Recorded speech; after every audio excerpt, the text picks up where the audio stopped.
Entonces, muchas gracias a Otero Wilson.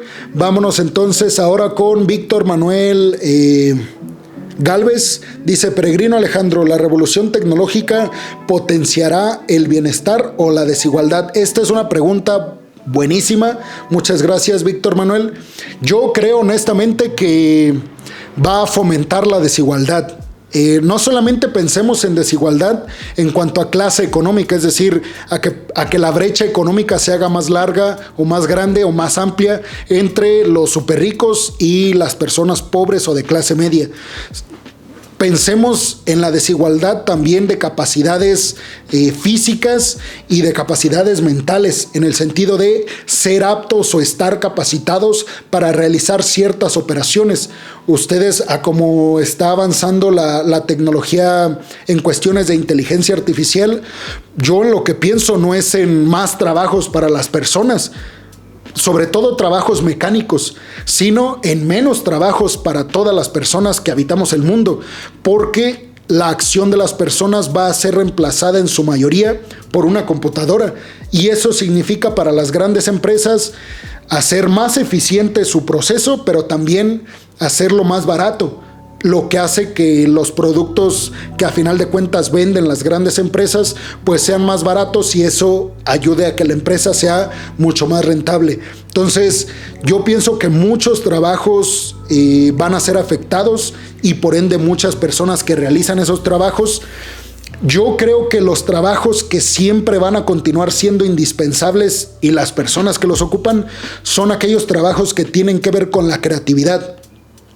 Mientras tu trabajo sea más mecánico, es decir, donde hagas algo de A a B, como por ejemplo llenar una tabla de Excel, realizar, no sé, llenado de información para una base de datos, pues ese tipo de trabajos yo creo que van a quedar obsoletos, o si no es que ya quedaron. Por ejemplo, traductores, inclusive se está hablando de cómo la inteligencia artificial a través de los celulares y aplicaciones, pues un traductor cada vez va a ser menos necesario, porque lo van a poder hacer las computadoras de forma más rápida, más eficiente y a menor costo. Entonces, solo por poner un ejemplo, si alguien que se dedica a la traducción, es con todo respeto, no estoy eligiendo ese ejemplo para atacarlos, simplemente es un ejemplo que se me vino a la mente. Por ejemplo, en mi caso, algún editor o programar las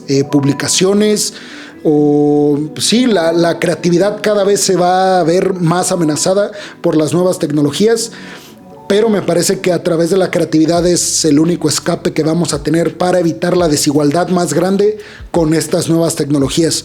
Pero para nada creo que haya más bienestar, sobre todo pensando en que hay más personas de bajos recursos que aquellas que tienen la mayoría de los recursos económicos en el mundo. Entonces, mayor tecnología, mejor tecnología, sin lugar a dudas mayor desigualdad, porque hará que muchas personas pierdan sus empleos. Entonces, bueno, vámonos con la siguiente pregunta. Dice Roy Urbina: ¿cuál es la ideología de las fuerzas que están enfrentadas en Sudán? ¿Son prorrusos o pro-occidente? Bueno, Roy, gracias por la pregunta. ¿Cuál es la ideología? Bueno, la ideología es que quieren oro. Ustedes saben que Sudán hace algunos años se descubrió que en su territorio había cantidades gigantescas de oro. Entonces, ahorita se los voy a poner en términos sencillos. Los dos militares que llevaron a cabo el golpe de Estado en contra del expresidente porque querían mayor democracia son los que ahora están enfrentados. Es decir, fueron aliados para derrocar al expresidente, pero ahora quieren cada uno tener el poder total. Uno es el líder de los militares oficialistas y el otro es el líder de las fuerzas paramilitares, es decir, un ejército, pues digamos, privado, si lo podemos decir así en términos llanos y sencillos. Y si son prorrusos o pro-occidente, de esto pues tendría que hablar una hora, peregrinos. Estoy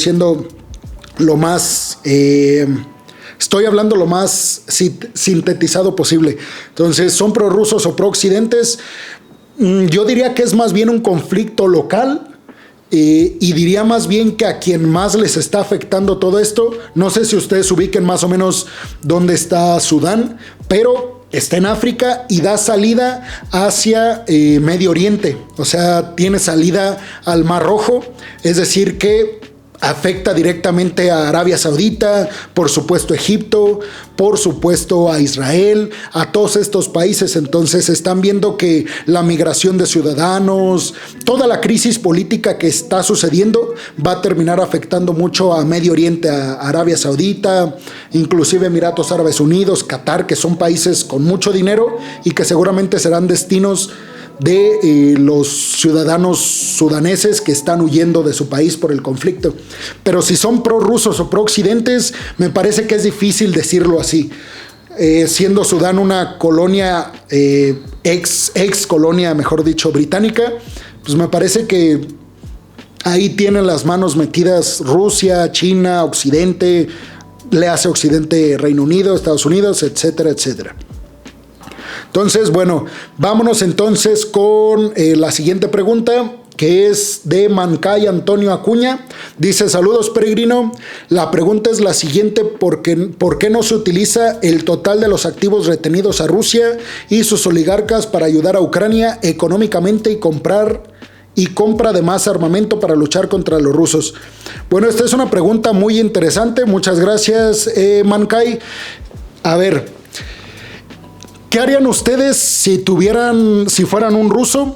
No, va otra vez. ¿Qué harían ustedes si fueran un multimillonario mexicano, por ejemplo? Y ustedes tienen sus activos en Suiza, o en Estados Unidos, o en Reino Unido, o en Europa, en algún país europeo, además de Suiza. Y ustedes ven que esos países le congelaron los activos y todo su dinero a personajes ricos como ustedes, pero que son ciudadanos rusos. ¿Qué van a hacer ustedes? Pues lo que van a hacer inmediatamente es sacar su dinero de la forma más rápida posible de esos lugares que les están reteniendo los activos a otras personas.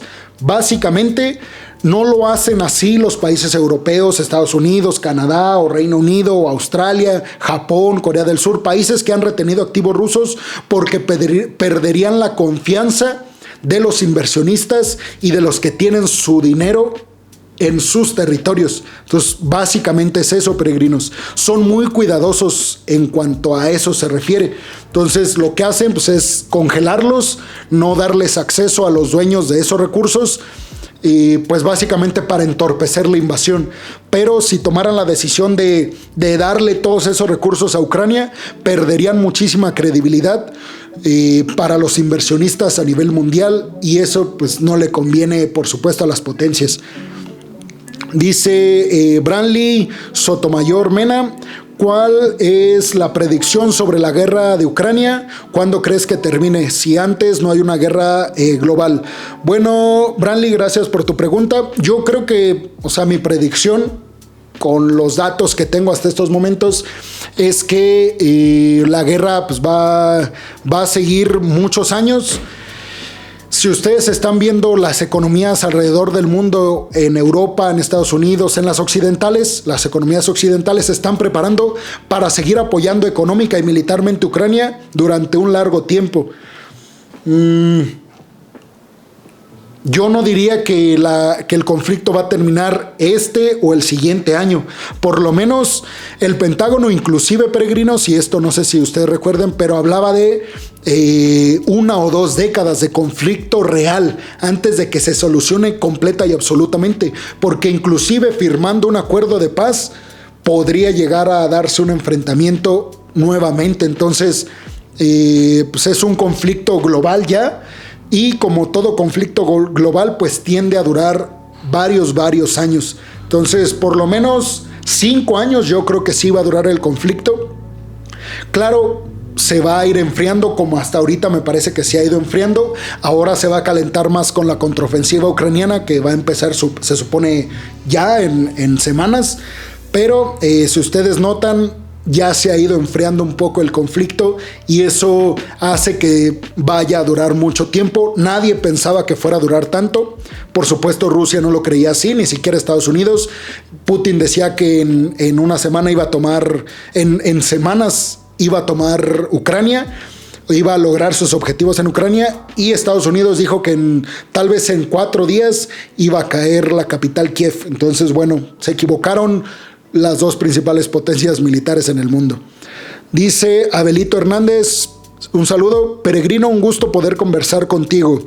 Me gustaría saber por qué Estados Unidos no hace mucho para frenar esa amistad tan estrecha que tiene Cuba, Venezuela y Nicaragua con Rusia, a sabiendas de que estamos tan cerca geográficamente de su territorio. Esta también es una pregunta muy, pero muy buena. Muchas gracias, Abelito. A ver, ¿cómo decirlo? Sí hay cercanía, por supuesto, de Cuba, de Venezuela y por supuesto de Nicaragua. Sí hay cercanía con la otra opción global, que no es Estados Unidos. Son países que, Nicaragua no tanto, pero los demás nombrados aquí, Cuba y Venezuela, son países que han tenido siempre roces con Estados Unidos. Bueno, pues por supuesto Cuba, la revolución, por supuesto Venezuela con la llegada de Chávez al poder. O sea, tienen pasado en contra de Estados Unidos, en contra de lo que ellos llaman el imperialismo norteamericano.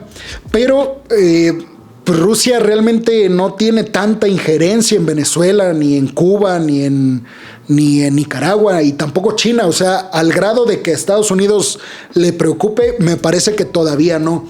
Por ejemplo, en esta visita de Sergei Lavrov a Latinoamérica, recientemente que estuvo en Venezuela, prometió inversión en tecnología en Venezuela, pero Rusia es de los países más atrasados en cuanto a tecnología se refiere.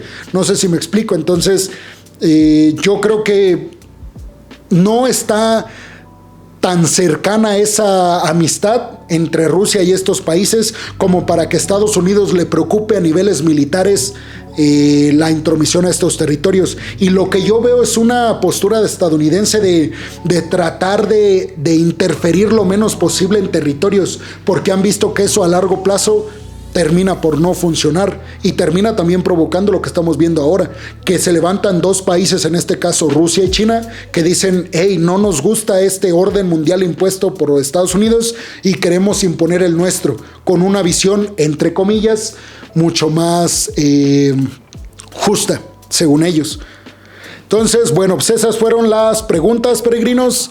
Espero que hayan disfrutado pues las respuestas. Espero que les haya gustado el video. Yo sé que muchos me estaban pidiendo que por favor hiciera este video gritando y enojado, como les gusta que lo hagan los videos de geopolítica en la noche. Pero pues me cuesta mucho trabajo hacer esos videos que hago para ustedes. Sé que les gusta mucho esa forma que tengo, pero por favor apóyenme en esta forma también, porque pues se me haría complicadísimo hablar así todo el tiempo. Me acabaría mi garganta. Entonces, bueno, pues espero les guste este formato. Lo voy a hacer más seguido. Estén al pendientes. Para todas las personas que participaron y que leí sus preguntas, pues muchas gracias. Para aquellos que participaron y no leí sus preguntas, una disculpa. No puedo hablar, no puedo responder a todas. Las elegí sin ningún criterio, únicamente al azar. Lo que sí me voy a fijar en el siguiente es que sean personas nuevas a las que les esté contestando estas preguntas y respuestas. Así que muchas gracias, peregrinos. Acuérdense, de lunes a sábado, video diario a las 9 de la noche hora del Centro de México. También acuérdense de apoyar el podcast de las entrevistas que hago con mi amigo y profesor Rodolfo, del cual les hablé en la primera pregunta que me hicieron el día de hoy. Y pues ahí compartan por favor los videos y todo, para que este proyecto continúe creciendo y pueda ser contenido de mayor calidad para todas y para todos ustedes. Muchas gracias, peregrinos. Nos vemos en el siguiente video de este tipo. Espero les haya gustado. Abrazo para todos y para todas. Bye.